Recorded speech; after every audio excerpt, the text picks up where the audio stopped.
কৃষ্ণ হরে কৃষ্ণ কৃষ্ণ কৃষ্ণ হরে হরে হরে রাম রাম। তো বন্ধুরা, এটি হলো ডোমজুর ইসকন মন্দির। কৃষ্ণ হরে কৃষ্ণ কৃষ্ণ কৃষ্ণ হরে হরে হরে রাম রাম রাম।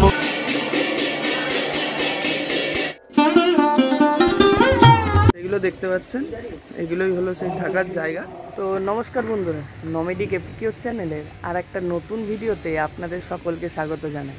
তো আমি জয়ন্ত চলে আসলাম আপনাদের সামনে আর একটা মন্দিরের আজকে আমি আপনাদের সন্ধান দেব।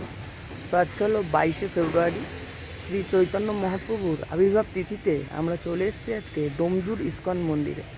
তো এখানে আপনারা এসে দুপুরের ভোগের প্রসাদও কিন্তু গ্রহণ করতে পারবেন, চাইলে আপনারা এখানে থাকতেও পারবেন। তো সমস্ত ইনফরমেশান দেবো, কী করে আসবেন, পুজো দেওয়ার কী প্রসেস আছে, ভোগ প্রসাদ কটা থেকে কটা অবধি দেবে, ভোগ প্রসাদে কী কী দেবে, তাছাড়াও থাকার ব্যবস্থা কী আছে, সমস্ত কিছু ইনফরমেশানই এই ভিডিওর মাধ্যমে আজকে আমি আপনাদের জানাবো। তো পুরীর মন্দিরের আদলে এই মন্দিরটা দেখতে পাচ্ছেন, আমার পিছনেই রয়েছে ডোমজুর ইসকন মন্দির। এই যে পিছনে দেখতে পাচ্ছেন, পুরীর মন্দিরের আদলে কিন্তু এই ইসকন মন্দিরটি নির্মিত হয়েছে। তো সমস্ত ইনফরমেশান দেবো, ভিডিওটা স্কিপ না করে অবশ্যই পুরোটা দেখবেন। আর চ্যানেলে নতুন হলে অবশ্যই চ্যানেলটি সাবস্ক্রাইব করে পাশে থাকবেন। চলুন শুরু করছি আর একটা নতুন ভিডিও। আশা করি ভিডিওটা আপনাদের খুবই ভালো লাগবে। চলুন ভিডিওটা তাহলে শুরু করা যায়। হাওড়া থেকে যদি আপনারা ট্রেনে করে আসেন তাহলে হাওড়া আমতা লোকাল ধরতে হবে, ধরে আপনাদের ডোমজুর স্টেশনে নামতে হবে। এই মোড় থেকে ডোমজুর স্টেশনের দূরত্ব পায়ে হাঁটা পথ 10 মিনিট। আর যদি আপনারা ডোমজুর স্টেশন থেকে টোটো করে আসেন তাহলে তো খুবই ভালো, একদম মন্দিরের সামনে আপনাদের নামিয়ে দেবে, 10 টাকা পার হেড করে লাগবে। আর আপনারা হাওড়া স্টেশন থেকেও বাস পেয়ে যাবেন ডোমজুর আসার জন্য। এটাই হলো নীলাঞ্জনা পার্ক এবং নামহট্ট ইসকন যাওয়ার যে মোড়, এটা হলো সেই মোড়। আর এই সোজাই হচ্ছে নামহট্ট ইসকন ভবন। এইখান থেকে 2 থেকে 3 মিনিট আপনাদের হেঁটে মন্দিরে পৌঁছাতে। কলকাতার এক্সাইড মোড় বা রবীন্দ্র সদন মেট্রো স্টেশনের বাইরে থেকেও ডোমজুর আসবার জন্য একটা বাস ছাড়ে, সেই বাস ধরলেও সেই বাসে ধরে নীলাঞ্জনা পার্ক কিংবা ডোমজুর ইসকন মন্দিরের গেট বলবেন, তাহলেই আপনাদের নামিয়ে দেবে। ওখান থেকে সেম 2-3 মিনিট পায়ে হেঁটে আপনাদের চলে আসতে হবে। আপনারা যদি কোনোদিন ইসকনে প্রসাদ পাওয়ার আশা করেন তাহলে আমাকে 9টার মধ্যে ফোন করবেন, আপনার নামে আমি কুপন কেটে রাখবো। এরপরে আপনি 12:30 থেকে 1টার মধ্যে আসবেন, আমাকে পয়সা দেবেন, আপনাকে কুপন ধরিয়ে দেবো। আর কুপনের মূল্য হচ্ছে 80 টাকা, 1.5 প্রসাদ পাবেন। আপনাদের কোনো দিন যদি ভগবানের প্রসাদ খাবার ইচ্ছা যায় তাহলে আমাকে 9টার মধ্যে ফোন করবেন, কারণ রান্না বান্নার সুযোগ তো করে দিতে হবে। তো এটাই হলো ডোমজুর ইসকন মন্দির বা রাধাকৃষ্ণ মন্দির। কিভাবে আসবেন সেটা তো আপনাদের বললামই। তো 9টা 9:30টার মধ্যে এসে আমরাও দুপুরের ভোগ প্রসাদের কুপন 80 টাকা মূল্যের বিনিময়ে কেটে নিলাম। এবার মন্দিরে প্রবেশ করব। তো চলুন, মন্দিরের এটা হলো মেন গেট। মেন গেট থেকে আপনাদের প্রবেশ করতে হবে। প্রবেশ করে ডান দিকে দেখুন জুতো রাখার জায়গা আছে, এই সোজা আপনাদের ডান দিকে আপনাদের জুতোগুলো রেখে দিতে হবে, তার জন্য এক্সট্রা কোনো চার্জ লাগবে না। আর এই বাঁ দিকে রয়েছে গোবিন্দাস রেস্টুরেন্ট, দেখতেই পাচ্ছেন এই জায়গায়। বেশিরভাগ ইসকন মন্দিরেই এই গোবিন্দাস রেস্টুরেন্ট আপনারা দেখতে পাবেন। আপনারা চাইলে এখান থেকেও দুপুরের ভোগ প্রসাদ গ্রহণ করতে পারেন আর কি। এই যে ফোন নাম্বারও দেওয়া রয়েছে দেখতে পাচ্ছেন, একটু ফোন করে আগে একটু যোগাযোগ করে নিতে হবে। তো চলুন মন্দিরটা যেমন ঘুরিয়ে দেখাবো বললাম, এই যে ওপরে সব জায়গাটাই সুন্দর করে সাজানো দেখতে পাচ্ছেন। এই সোজাই হলো পুরীর মন্দিরের আদলে এই নামহট্ট ইসকন মন্দির ডোমজুর।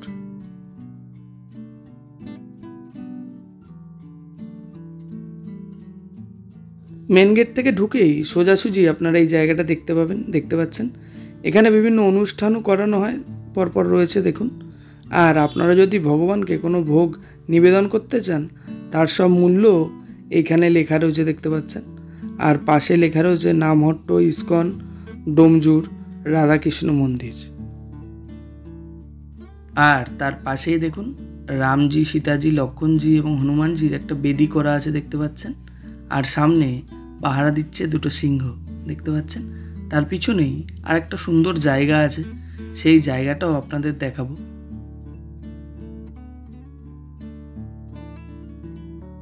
মেন গেট থেকে ঢুকেই ডান দিকে যেখানে রামজি, সীতাজি, লক্ষণজির বেদি করা আছে, তার পাশ থেকে দেখুন একটা ছোট্ট গার্ডেনের মতো করা আছে। আর তার পিছনেও আর একটা জায়গা আছে, সেগুলোও দেখাবো আপনাদের। এই যে দেখতে পাচ্ছেন।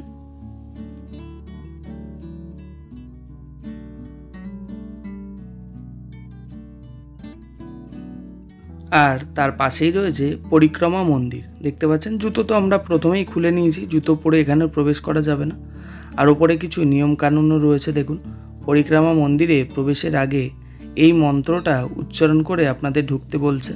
আপনারা এই মন্ত্রটা উচ্চারণ করে তারপর ভিতরে ঢুকবেন।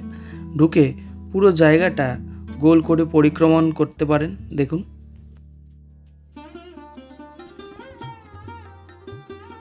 আর এই সোজাই রয়েছে নামহট্ট ইস্কন মন্দির। এই যে দেখতে পাচ্ছেন পুরীর মন্দিরের আদলে যেমনটা বললাম।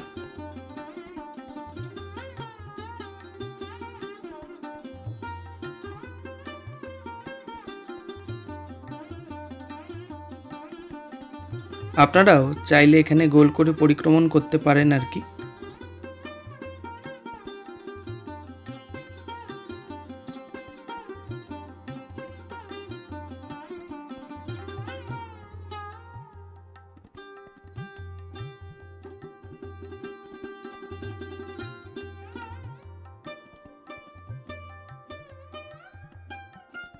আর বন্ধুরা দেখুন, এখানে লেখা রয়েছে মধ্যাহ্ন মহাপ্রসাদের জন্য সকাল 8টার মধ্যে কুপন সংগ্রহ করুন। আর নিচে ফোন নাম্বারও দেওয়া রয়েছে। আপনাদের যদি আসতে লেট হয়, এই ফোন নাম্বারে একটু ফোন করে এনাদের জানিয়ে রাখবেন 80 টাকা আপনাদের লাগবে। 1টা থেকে 1:30টার মধ্যে এসেও আপনারা এখান থেকে যদি আপনাদের বলা থাকে, তাহলে আপনারা কুপনটা আপনারা সংগ্রহ করতে পারবেন আর কি।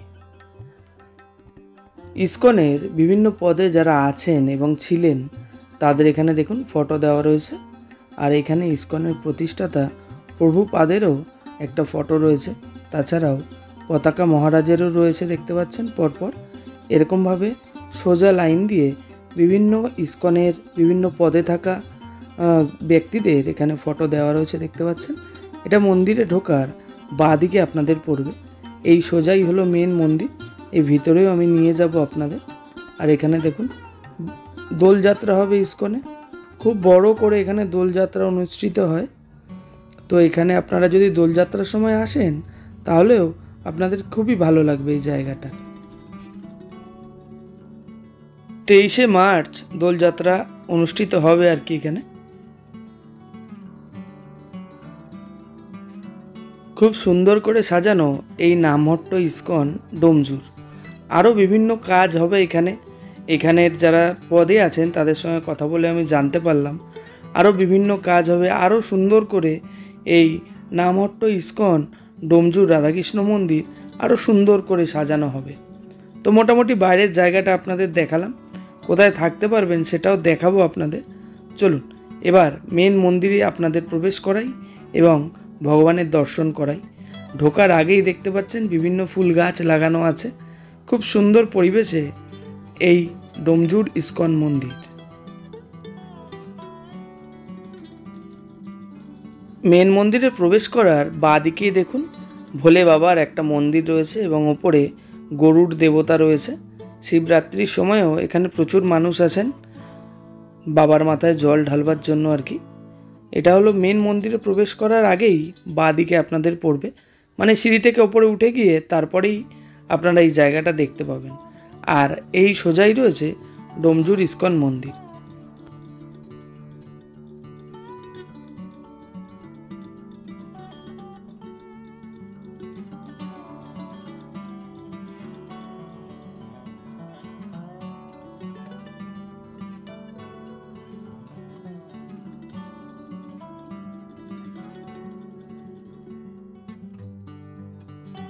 মেন গেট থেকে ঢুকে বাঁদিকে প্রভুপাদজি যে একটা বিগ্রহ রয়েছে দেখতে পাচ্ছেন আপনারা। প্রত্যেক ইসকন মন্দিরেই প্রভুপাদজির একটা বিগ্রহ থাকবেই, যেহেতু ইনি ইসকনের প্রতিষ্ঠাতা। এই যে দেখতে পাচ্ছেন ইনি বিরাজমান রয়েছে এখানে।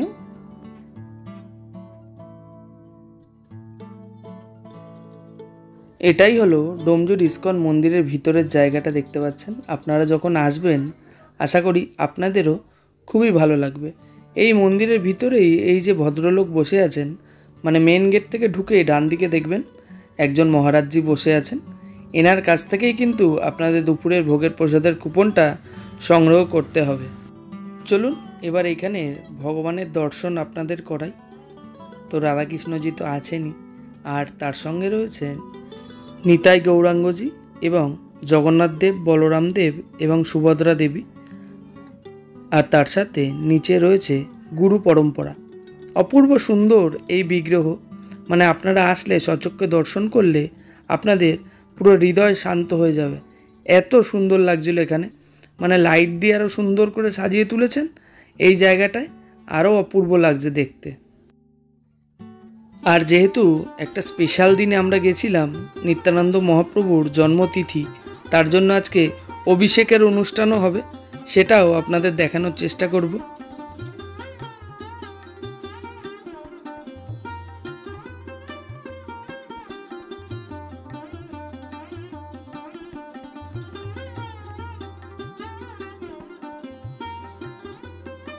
এখানে যদি আপনারা গাড়ি নিয়ে আসেন, গাড়ি কিন্তু পার্কিংও করতে পারবেন।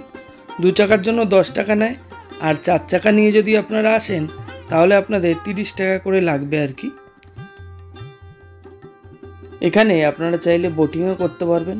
দেখতে পাচ্ছেন পার হেড 15 টাকা করে আপনাদের লাগবে এই যে নৌকাগুলো। আর ওই পাশে 4টে রাজহাঁস এবং ছোট্ট একটা গার্ডেনের মতো করা আছে। তো এই পাশের ছোট্ট রাস্তাটা দিয়ে আপনাদের যেতে হবে। চলো নিয়ে যাই আপনাদের। এই যে দেখতে পাচ্ছেন, আপনারা যদি এখান থেকে বোটিং করেন তাহলে বোট নিয়ে এই সোজা ছোট্ট ব্রিজের তলা থেকে এসে এই পাশ থেকে গিয়ে আর কি গোল করে আপনারা ঘুরতে পারবেন কিছুক্ষণ আর কি, বোটিং করে আর কি। আর এই পাশেই দেখুন 4টে রাজহাঁস রয়েছে। মানে এখানে যেমন বললাম এখনও কাজ হবে অনেক কিছু, পুরোটা যখন সাজিয়ে ফেলবে আরও সুন্দর লাগবে জায়গাটা আর কি।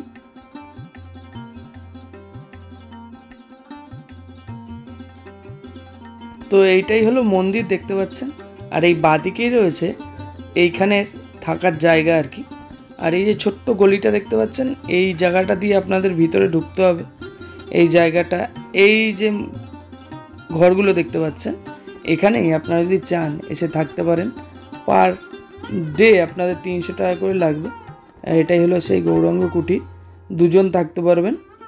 তার জন্য স্ক্রিনে দেওয়া ফোন নাম্বার এবং ডেসক্রিপশানেও আমি ফোন নাম্বার দিয়ে দেবো। এই সোজা টোটাল অনেকগুলো রুম রয়েছে আর কি। এখন যেহেতু বন্ধ আছে তার জন্য রুমের ভিতরগুলো আপনাদের আমি দেখাতে পারলাম না। এই যে পুরো জায়গাটা জুড়েই রয়েছে। তো আবার আপনাদের মন্দিরের মধ্যে নিয়ে চলে আসলাম। তো যেমনটা বললাম আজকে একটা অভিষেকের অনুষ্ঠান রয়েছে, যেহেতু নিত্যানন্দ মহাপ্রভুর আজকে জন্মতিথি। দেখতে থাকুন।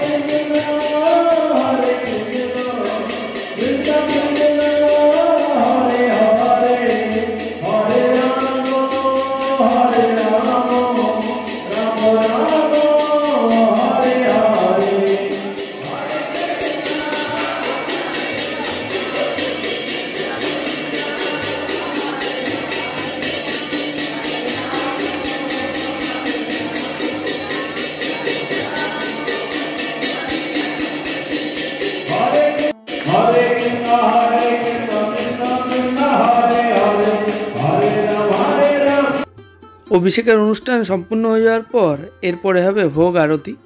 দেখতে থাকুন, খুব সুন্দর লাগবে আপনাদের।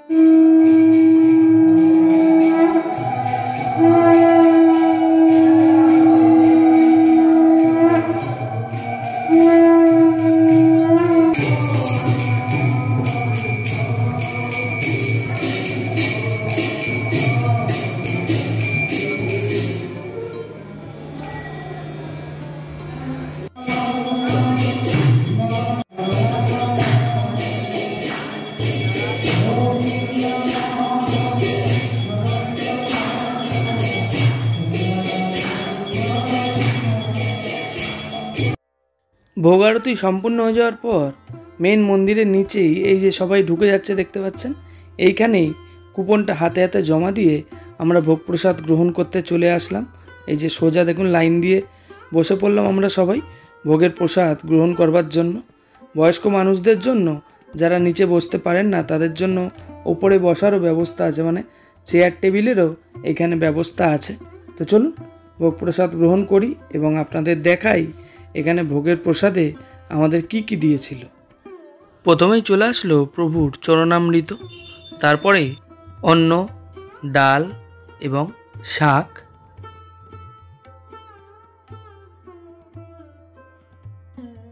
তারপরে নিত্যানন্দ মহাপ্রভুর যে পুজো হলো সেই পুজোর কিছুটা প্রসাদ, তারপরে চলে আসলো রসা, আর শেষ পাতে ছিল চাটনি, পাঁপড় এবং মিষ্টান্ন। খুব শান্তিতে পেট ভরে এখানে দুপুরের ভোগের প্রসাদ আমরা গ্রহণ করলাম। আপনারা আসলে আপনাদেরও খুবই ভালো লাগবে এই নামহট্ট ইস্কন ডোমজুড়ে। তো বন্ধুরা, যেমনটা দেখলেন আমাদের দুপুরের ভোগের প্রসাদ গ্রহণ তো এই মন্দিরে হয়ে গেল, আর ভোগের প্রসাদে কী কী দেয় সেটাও দেখালাম এই ভিডিওর মাধ্যমে। আশা করি সমস্ত ইনফরমেশান এই ভিডিওর মাধ্যমে আপনাদের দিয়ে দিয়েছি। তাও যদি কিছু জানার থাকে অবশ্যই আমাকে কমেন্ট বক্সে জানাবেন, আমি প্রত্যেকটা কমেন্টের আপনাদের রিপ্লাই দেবো। আর যদি এই মন্দির সম্বন্ধে বিষয়ে জানতে চান, নিচে দেওয়া ফোন নাম্বারে আরেকবার আপনারা ফোন করে নিতে পারেন। তো দেখা হবে আপনাদের সঙ্গে পরবর্তী ভিডিও অন্য কোনো জায়গায়। তো সুস্থ থাকবেন, নিরাপদে থাকবেন এবং ঘুরতে থাকবেন।